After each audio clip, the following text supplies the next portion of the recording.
Hi, everyone, and welcome to Soul Talk with Sonia. I'm Sonia. And so today we're going to do part two of the mind, and I want to go into more details. So, what I'll do is recap what we talked about last week. But first, I'm going to give you the three bullet points of what we're talking about today. So, we're going to talk about anxiety and how anxiety, 98% of the time, is self inflicted. We're going to talk about distracting thoughts, and then we're going to talk about how to discipline your mind and give you more concrete ways to do that. So, one of the tactics of the devil, and he doesn't have any new tactics because the old stuff works for him. So, what he uses on us is nothing new. But, I asked this question: what is one of the biggest challenges people have in life? Some may say being a single parent, working, work life balance, kids. There are a lot of answers I get when I ask this question. But the answer is the mind. So, one of my acronyms for the mind, which is in my book, which is coming out next month, is Master, I Need Directions. So, we all need directions of what to do in our lives, what next steps to take. And so, because the devil wants you off a purpose, off of your path, he's going to use distractions. He's going to use anxiety, fear, all of these tools of the mind to get you off course. So, with anxiety, the definition of anxiety is worrying about the future. And a lot of times it's self inflicted, I say, because we don't stop the thoughts. So, again, it's not you sending the thoughts, the negative thoughts, self doubting thoughts, or negative self talk. It's the enemy. You have no control over the thoughts that come, but you do have control over letting them stay. So, what people do with anxiety is they worry about the future, they do the what ifs, right? And so, also with social anxiety, people hinder themselves from going places because they'll say, what if I go here? I don't know anybody. What if I go here and people start laughing at me?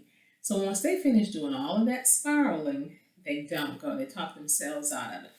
You can talk yourself out of a job, out of a new relationship, a friendship, because of the negative thoughts, because of the what if and future stuff. So that's what anxiety is. So one of the tools I gave you was to wear a rubber band. And anytime you have a negative thought about someone else or about yourself, you pop the rubber band and you reframe it. This is a behavior technique. This is a therapy technique. This is not something I'm just making up out the blue. It does work. And again, it changes the front part of your brain, which is the think tank, the part that analyzes, problem solves, um, works on conflict resolution. That's the front part. Okay. And then you reframe. So again, if an example of thought, it could be, what if I go and no one likes me? So then you will pop the rubber band and say, you know what, this is an opportunity for me to meet new people. I'm going to go, I'm going to stay 30 minutes. I'm going to make myself talk to people. I'm going to be friendly. I'm going to engage, and everything's going to be good. Whatever you speak will manifest, right? So that's why the Bible says the power of life and death is in the tongue. The miracle is under your nose, it's in your mouth. So it's what you speak. But in order for you to speak positive things, it all starts here.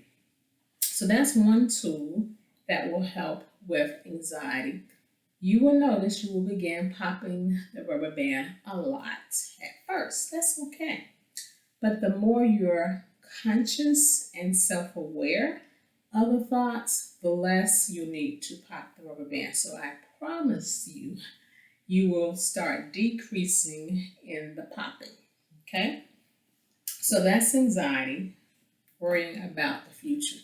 And then if, those that are watching, if you're Christians, the Bible tells us in Matthew 6:23 through 30, don't worry about your life. But people do the opposite. Christians, let's talk oxymoron. How does a Christian have an anxiety disorder? See, that's the devil putting all this worry, doubt, fear into you, and you have to use the word and trust God. So that's going to be the next video that we talk about relationship with God. Okay, so that's anxiety. Just want to give you a snippet of that. Oh, before I move on, here's the thing about anxiety that no one's going to tell you. Anxiety can go away. There is a cure for anxiety, and the cure is this: is stopping those thoughts. So we're going to talk now about distracting thoughts, because not all thoughts are future based. Negative thoughts are future based. Some are just thoughts that are not good or bad. The devil just sends thoughts to you that are one after another after another. So good, again, not good or bad, they're just distracting thoughts. So what I want you to practice, and we're going to do it now, is just being quiet. So a lot of times people say, I can't quiet my mind. They make it sound like it's impossible. That's not true. That's another trick of the enemy. Because here's his tactic. If you have a bombardment of thoughts, then it's hard for you to hear God speaking to you. Or you have problems discerning whose voice it is. So we know the devil's voice is negative and loud. Your voice is just your normal voice that you hear, your inner voice. And God's voice is very quiet, can be softer than a whisper. And God will also speak to your spirit. And there are other ways God speaks to us: through trials, through his word, through angels, through dreams, through visions, through a prophet. So other ways he speaks to you. So what we're going to do right now is just practice. I'm going to do 5 seconds of just being quiet. So if you can, and a thought may come, just let it pass. Don't think about the next thought. Just let it pass like cars pass on the street. So if you can close your eyes with me, take a deep breath in and slowly exhale. Deep breath in again and slowly exhale. Last one, deep breath in again. As you slowly exhale, picture the number 5, 4, 3, 2, 1. Now open your eyes. Okay. So hopefully in that 5 seconds, you weren't thinking about anything. You were able to picture the numbers. So this time, we're going to do the same thing with deep breathing. This time, I'm not going to count out loud. I'm just going to be quiet for 5 seconds, okay? If a thought comes, just let it come, let it pass. Don't judge yourself. Don't be mad. Don't be disappointed because you had thoughts, right? You're a human being. You're going to have thoughts. But we're learning slowly how to quiet the mind. Okay, close your eyes with me again, please. Take a deep breath in. Slowly exhale. Deep breath in again. And slowly exhale. Deep breath in again. And slowly exhale. Now you can open your eyes. That was 5 seconds. So I'm just teaching you how to quiet the mind, because it's very important after you pray to be quiet to see what God has to say to you. So try 5 seconds. Next week, 10 seconds, 15, and then just keep increasing by 15-second intervals, okay? Or 5-second intervals, whatever works for you. And so I'm just teaching you how to quiet the mind and how to discipline the mind. There will be times, I warn you, because this happened to me, where I'm like, okay, I got this. My mind is disciplined, it's quiet. I have no trouble falling asleep. I'm sleeping through the night. If I get up 2, 3 in the morning, I can go right back to sleep. The devil will come and disturb that. Why? Because his goal is to get you off purpose, to get you sleepy, lethargic, irritable, agitated. He wants your peace. He's a thief, right? He wants whatever you have that's good, he wants it. Okay, so the next point I was going to give you, so we talked about anxiety, disturbing thoughts, or not disturbing, but thoughts that just bombard your mind, so they're not good or bad, just distracting thoughts. And then I want to teach you mindfulness. And This wasn't, I was looking at my notes in my plans, but this is what I'm about to do. Mindfulness is what you're doing right now. The definition of mindfulness is to be in the present. So hopefully, as you're watching the video, you're not doing anything else. You're giving me focused attention. With mindfulness, you're not judging the moment. You're just in the moment, present, aware. So that's another definition of mindfulness: present and aware. It's called the practice of mindfulness because you have to practice doing it. It doesn't come naturally. So this will also help with anxiety, distracting thoughts. Okay, so I want to give another definition. I talked about undisciplined mind. So let me define that. I talked about that in the last video. I just want to recap. Undisciplined mind is when your mind goes from one thought to the next without any pause. Your mind is not getting any peace. It's a bombardment of thoughts or ruminating thoughts. That's another term you can use. So what will help with the bombardment of thoughts, ruminating thoughts, the mind being undisciplined is mindfulness. So the practice of mindfulness. Okay, so we define that to be in the present. You're not thinking about the future, you're not thinking about the past, you're fully present. So some examples of mindfulness is when you're cooking and there's a new recipe. So you're like, okay, to get butter, oil, cheese, and you get those ingredients and you get what you need, your pan, spatula, and you'll just focus on that. Okay, so a cup of butter. Okay, that's a stick of butter. I'm getting that. Just focus. Nothing can come in because you're so focused on what you're doing, totally in the present.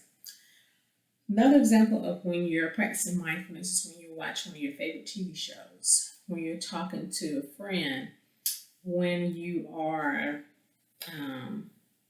taking a test. So, what mindfulness is not is on your phone and say, oh my goodness, does anybody see my phone? I can't find it anywhere. It's right here. Or you have your keys in your hand, or you just put them in your purse. And I know, where did I just put my keys? They're in your purse. Okay. Or you're driving and you miss your exit because you're thinking about something else. Totally miss your exit. Or you're driving home. Do you know people will pass their own house because they're thinking about something else? So these are examples of what mindfulness is not. So this helps anxiety, these undisciplined thoughts, ruminating thoughts. So this is how you practice mindfulness.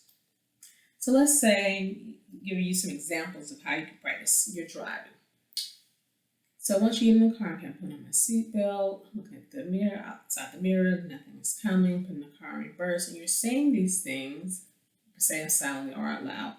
Then when you first practice mindfulness, it's good to say it out loud.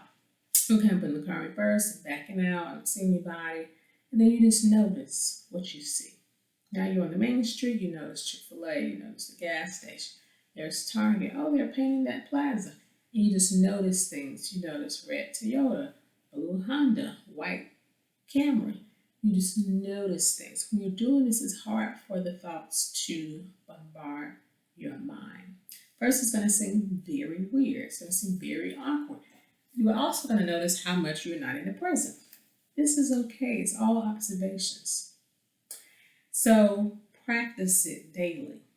When you are driving home, you get in the house, I'm putting in the alarm code, I'm opening the door, I'm walking in. Boy, I need to clean up.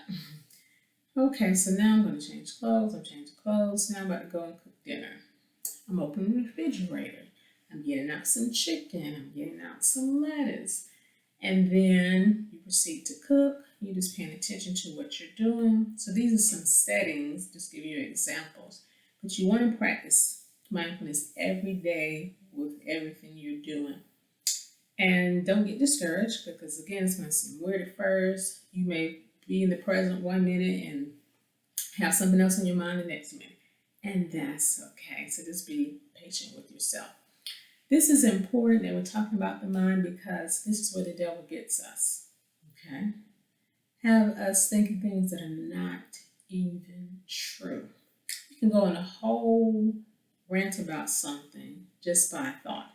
So, for example, Anne's husband's been coming home late lately. She's noticed it.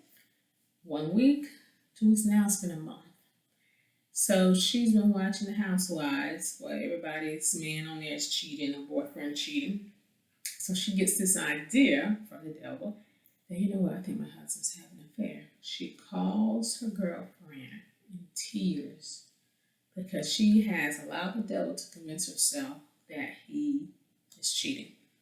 So she decides to confront him. And meaning she's going in. And this is a constant thing. She's been confronting him a couple of days now. He finally gets tired of it and says, you know what? This is what I've been doing. I've been planning you a surprise birthday party. Here, look, see.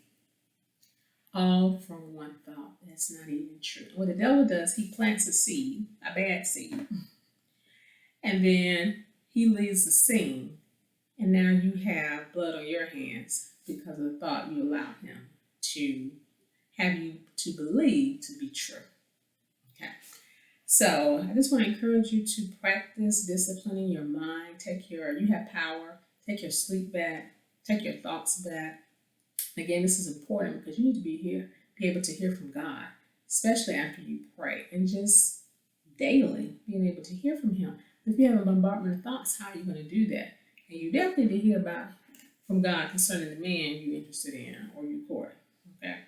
So thank you for joining Soul Talk with Sonia, and I hope you join me again. Be blessed.